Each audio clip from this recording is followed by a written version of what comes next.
Inside the Oinofyta refugee camp,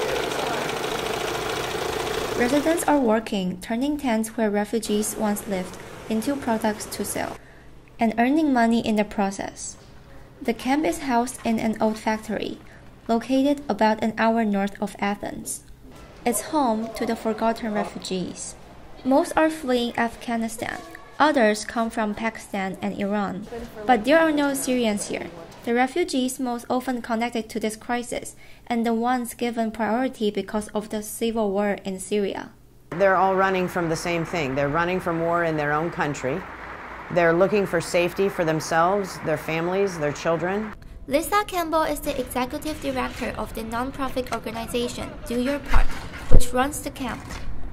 She arrived in Greece in May 2016 from the United States, thinking she would only be here for 6 weeks. It's been more than a year, and she isn't sure when she will be going home for good. And for the Afghans especially, watching the Syrians get the preferential treatment has been very difficult, and they hold a grudge. So many times they feel forgotten. They feel like no one cares. They feel pushed back. And every time a terrorist incident happens, the first thought in my mind is, what's this going to do to my residents? Parsa Kwavami is a Kurdish refugee from Iran living in this tent at his camp. He waits, hoping to be granted asylum, but says paying a smuggler may be his only option, so his wife and 3 children in Iran can join him.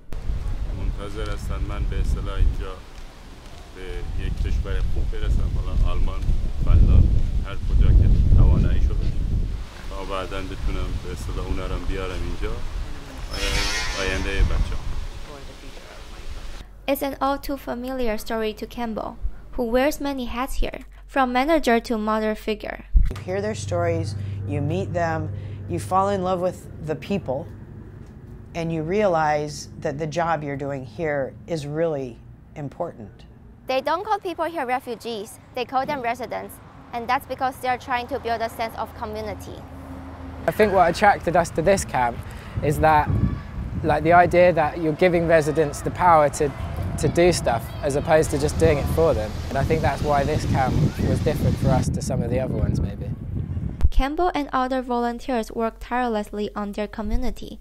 Along with the store, there's a community kitchen and gardens. When you come in here, you see the kids running around playing, you see men outside talking to each other, you see women cooking together, washing clothes together.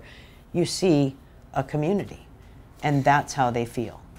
They feel like they're in a community. So their time here can be spent living, not just existing.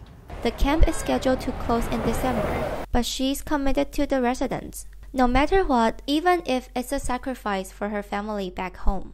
I have children who have jobs and cars and homes, and their children go to school, and none of them go to bed at night worrying about a bomb, and none of them have threats from the Taliban. So I'm here because there are people that need the help.